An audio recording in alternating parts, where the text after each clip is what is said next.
Welcome. My name is Dr. Rob Saper, and I'm the chair of the Cleveland Clinic Department of Wellness and Preventive Medicine.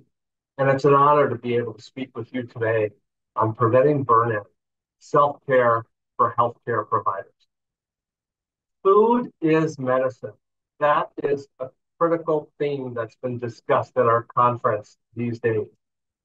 And because food is medicine, all of us here in the room, nutritionists, health coaches, chefs, food producers, food managers, physicians, and other healthcare providers, we are healthcare providers, all of us. And the issue of burnout is something that applies to all of us. So thank you for spending this time with me to learn more about this. I have no relevant financial disclosures. So what is burnout? It has been defined by Dr. Christine Maslach as having three components or domains: emotional exhaustion, depersonalization, and perceived low self-efficacy. Maslach created the Maslach Burnout Inventory, which is a reliable and validated survey to measure burnout. To give you a sense of the magnitude of the problem that physicians and other healthcare providers face, in a survey in 2020, almost 43% of Cleveland Clinic physicians reported symptoms that met the criteria for burnout. The opposite to burnout is resilience.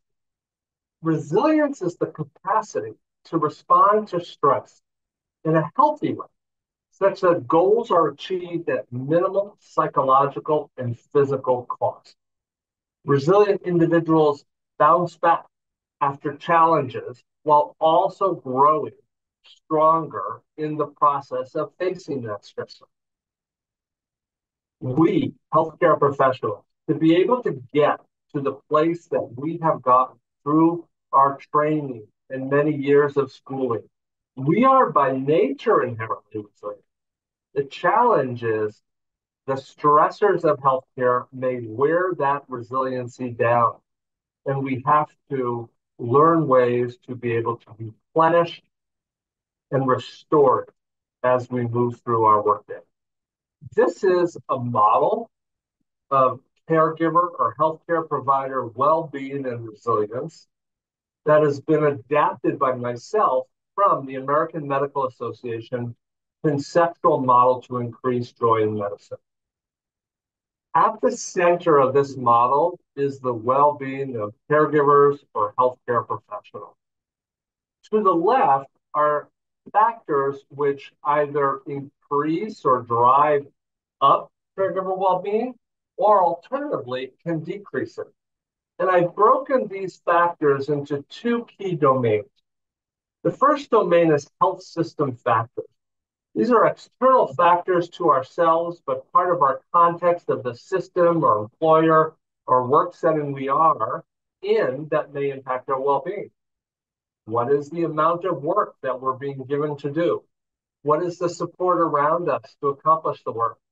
How flexible is our health system to be able to accommodate individual, different and unique needs for our work? EMR stands for electronic medical record, and this has been a substantial factor driving caregiver burnout in the last 10 to 15 years. Leadership. Do the leaders embody values that are consonant and aligned with healthcare providers? The sense of connection we feel to each other, how much we're compensated, and the ability for us to balance or integrate our work life with our home life.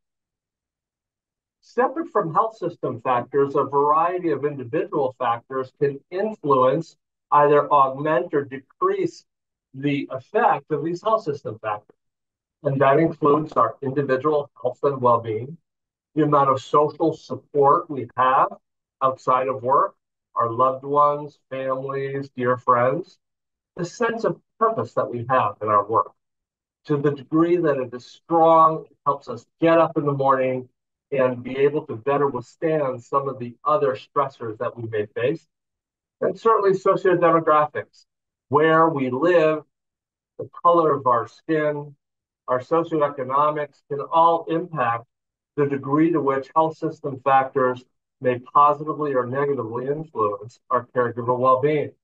It's important to note, unfortunately, racism and sexism are still present in our healthcare systems to significant degrees.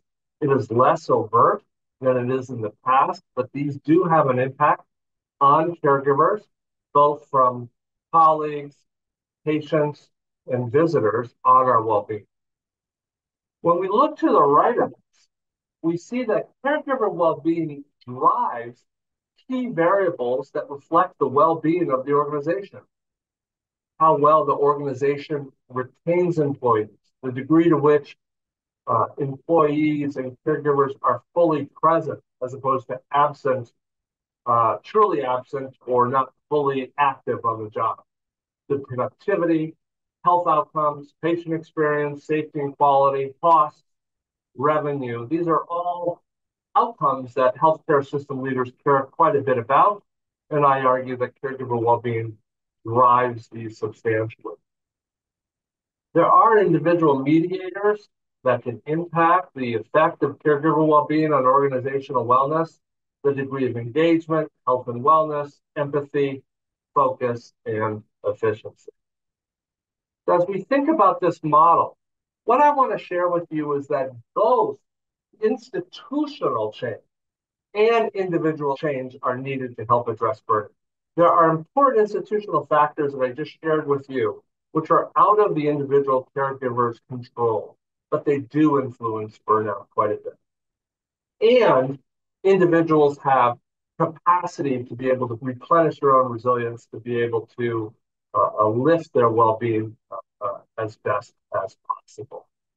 One key component for institutions at the health system level is the messaging that leaders provide.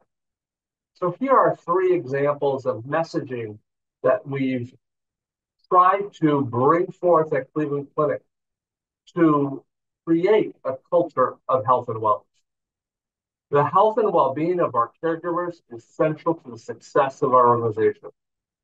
A culture of wellness is necessary to be a safe, quality, high reliable health system.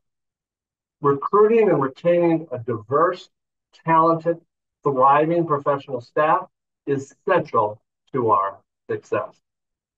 We've also implemented in multiple places an experience called the Wellness Minute. In large and small huddles and staff meetings, we will have a 1-minute experiential or educational discussion or presentation on something critical to our own wellness. It may be a brief yoga exercise. It could be 3 slow, deep breaths, or it could be the citation of a scientific study showing that connection between our own well-being as caregivers and the impact on healthcare system safety. Psychological safety is a critical element of caregiver well-being. And leaders can message that psychological safety from patients and colleagues is critical. Psychological harm is real, has deleterious impact, and needs to be immediately addressed. And there needs to be zero tolerance of retaliatory behavior. In other words, an individual who has alleged that Dr. X has been making inappropriate racist or sexist comments. If Dr. X does anything to retaliate against that caregiver, there will be zero tolerance and the person would be terminated from employment. We talk about safety in the healthcare system all the time. The importance of getting right-sided surgery, the importance of avoiding infection. And we argue that psychological safety, an environment that's free of deleterious, racist, sexist, demeaning comments or actions is critical. Now, We all need to disconnect at some point to be able to recover and restore that resilience. And this is the effort recovery model described by Myman in the late 1990s. We all know that our work requires physical, emotional, and cognitive effort. So, therefore, to recover from work, it's a dynamic process of unwinding and restoring ourselves to allow our own physical, emotional, and cognitive function to return to the level it was before we entered the workplace that day. Recovery can occur during work and or outside of work. So, what are some ways here at the Cleveland Clinic that we have implemented recently to disconnect? Well, one piece is that our leaders message to promote a culture and expectation to disconnect in evenings, weekends, and in paid time off. So we have, as leaders and caregivers, adopted a standard default email signature below my name that says something to the effect of, please do not feel obligated to respond to email evenings or weekends. We all know that despite a leader attempting to try to create a horizontal scenario between him or her and their employees, when someone gets a message or request from the person they report to, they may feel obligated to respond to those emails, and we don't want that to occur. In our email platform, Outlook 365, there's an opportunity for me if I'm writing an email in the evening, which is, we're not discouraging, but to use the send later function. So it gets actually sent the next business day. We want to ensure all clinical departments have coverage for Epic. Epic is the electronic medical record in our system, so that if I go away on a vacation, I know that my patients are going to be cared for by someone checking that electronic medical record.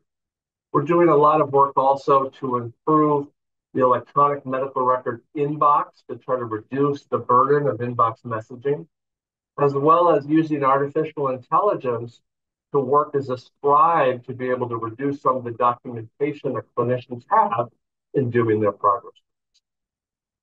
This is incredibly important. Mental health, despite great advances, still suffers from stigma that it is something that healthcare providers cannot self-disclose, and sometimes for a very good reason. When a physician applies for hospital credentials or to be on an insurance panel, it is possible that disclosing their mental health history may put them at risk for not receiving those privileges. And Dr. Sen, in this New England Journal of Medicine editorial or perspective piece, really talks about the presence of depression, how burnout can extend to depression, and the importance of us developing procedures and policies that allow physicians and all healthcare providers to share freely about a history of mental health issues and how that they have dealt with it. At the Cleveland Clinic, we have a wonderful service called Caring for Caregivers, and it offers completely confidential services that preserve and restore and enhance the well-being of our caregivers working with mental health issues. On our intranet, we have developed a caregiver well-being website, which you see here, which has these different piles of domains of different aspects of well-being: physical, emotional, financial well-being, social connection, well-being community, and lifelong learning. And as you click any one of these buttons, you'll see multiple self-serve learning and experiential opportunities that caregivers can take advantage of for free. We also offer wellness classes for our caregivers in meditation, fitness, yoga, culinary medicine, and nutrition at times that are convenient to them. We've created a simple app called Mindful Moments, which offer a variety of well-being, relaxation, mind-body techniques. The center for coaching and mentoring excellence here at Clinic has introduced the coach approach, which can be very helpful for caregivers who are working and struggling with certain issues. And then lastly, Emerge Stronger is a peer support service where trained peers can help you at a very difficult time that you're facing at work. I'd like us to pause and think about how we as healthcare providers nourish ourselves and the concept of self-care. What are the things that are within our domain of control that we can do to improve our sense of well-being? And this diagram here lays out four domains of the human experience. The first one is our physical body or domain. And of course, something we've talked quite a bit about here are benefits of things like nutrition, and in particular the Mediterranean diet. The power of moving throughout the day to improve our well-being. And as we learned about Mediterranean lifestyle, the importance of adequate amount of rest. We can't just go all day without allowing our bodies at night to get the necessary rest and restoration of need. To the lower right is the emotional domain. That domain also includes cognition, behavioral health, executive function, and there are many practices that can benefit this domain, including something as simple as writing down at the end of the day three people or things or situations that we are grateful for. Or mindfulness is a battery of practices, which I'm going to share a little bit more about in detail with you. The social domain is the one of our friends, family, social connection, community, and culture. How can we connect with others that supports our well-being? And lastly, the spiritual domain at top certainly can include religious beliefs and practices, but it also extends to what gives us purpose and meaning and faith and optimism in our lives. So as you reflect on your own life, what are one or two specific things that you can do to give you self-care, choosing from any of these domains? And set your goals at a very doable level, like a 5-minute investment in some of these activities can go a long way to establish health. So as I said, I'm going to pivot and speak a little bit about mindfulness. What is it? John Kabat-Zinn from the University of Massachusetts defined it as paying attention in a particular way, on purpose, in the present moment, and non-judgmentally. And so the practice of being mindful is not limited to meditation, although that's what we often associate it with. And it does include meditation practices. But it's a particular way of being that demonstrates a heightened awareness to the present moment, as opposed to ruminating about past experiences or being anxious about the future. I love this cartoon because it really does highlight the two opposites of the spectrum of what mindfulness is. So these two women are taking a walk in nature, and the woman on the right is in the present moment. She is experiencing being in nature, the beauty of the trees, the sunlight shining on her face. She is purposefully present in the moment, intentionally walking in nature. The woman on the left is also walking in nature.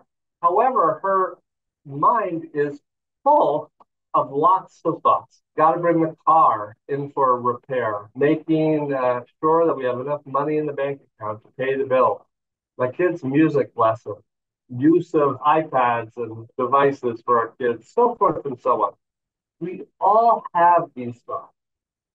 The most common thing that people say about meditation is, oh, I can't do it. My mind is too active. Well, of course it is. As healthcare professionals, we're highly intelligent, we're ambitious, so of course we have a lot of things going on. But the practice of recognizing when something comes into our mind, a different thought about past or future, is to gently set it aside without judgment. That's where the practice of non-judgmentalness comes in and bring ourselves to the present. There's been quite a bit of research on mindfulness practices. These are all done here in healthy adults, and we see that using validated instruments and published in the peer-reviewed literature, it enhances cognition, focus, creativity, working memory, attention, compassion, and gratitude. It can also decrease stress, symptoms of depression and anxiety, implicit biases for age and race, distractions, and our emotional reactivity. And indeed, what mindfulness is often described as doing on that last point, it allows us to pause between a stressor that we experience, perhaps someone saying something to us, like our boss, about how they feel around something we did, to our response. And in that pause, we can adjust our emotional reactivity for a better outcome. Mindfulness has also been expanded to healthcare providers to improve burnout, empathy, and attitude. This is a paper done by Krasner at the University of Rochester, published in the Journal of the American Medical Association, which showed that a mindfulness program for primary care physicians led to improvements in burnout, mood, sense of personal accomplishment, empathy, conscientiousness, and emotional stability. We adapted that program at Boston Medical Center, the previous hospital I was at, affiliated with Boston University, to a group of 26 physicians and advanced practice providers. And you saw that before the course, 52% met the definition for burnout. And after a 6-week course, meeting weekly for 90 minutes and practicing at home with mindfulness exercises such as yoga, mindfulness, breathing, and walking, that number reduced to half at 26%, which is statistically significant, and it maintained itself 2 months out. These are quotes from participants. I feel not only more present with my patients, I'm now more present at home with my family. It has helped me disconnect work from my personal life, which gives me more energy, and both. This practice gives me permission of taking care of myself first in order to take care of others. That concept of self-care. So I'd like to lead you through a very brief experiential exercise of mindfulness. And we're going to be doing a breathing exercise. It's called paced breathing. It's also referred to as the square, the box breath. So let's do it together. Let's inhale to the count of 4, 2, 3, 4. Hold your breath. 2, 3, 4.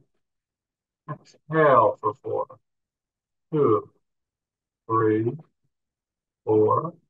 And pause for 4, 2, 3, 4. More rounds. Inhale. 2, 3, 4. Hold breath. 2, 3, 4. Exhale. 2, 3, 4. And pause. 4, 2, 3. Inhale. 2, 3, 4. And hold. 2, 3, 4. And exhale. 2, 4. And then do one cycle on your own. Think for yourself. As other thoughts come in, as they often do, just gently on the side.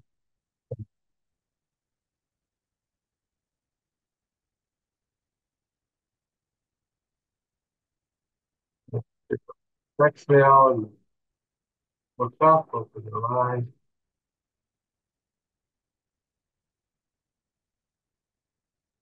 And so just to sum, creating a culture of wellness is not only the right thing to do, but it supports the organization objectives and the key results. We have to implement strategies to address both organization drivers of burnout as well as support individual healthcare professionals with evidence-based interventions, which help increase resilience and lower. I'd like to end with this quote from one of my colleagues here at Cleveland Clinic who does inpatient work. At the end of the day, what counts is how kind and loving you are to yourself and others. The pandemic and so many disasters in the world made us realize how precious life is. And living every moment with meaning, trying to do a good thing every day can make a big difference, not only in our lives, but also in the lives of those we love. Thank you so much for your attention. Take care and be well.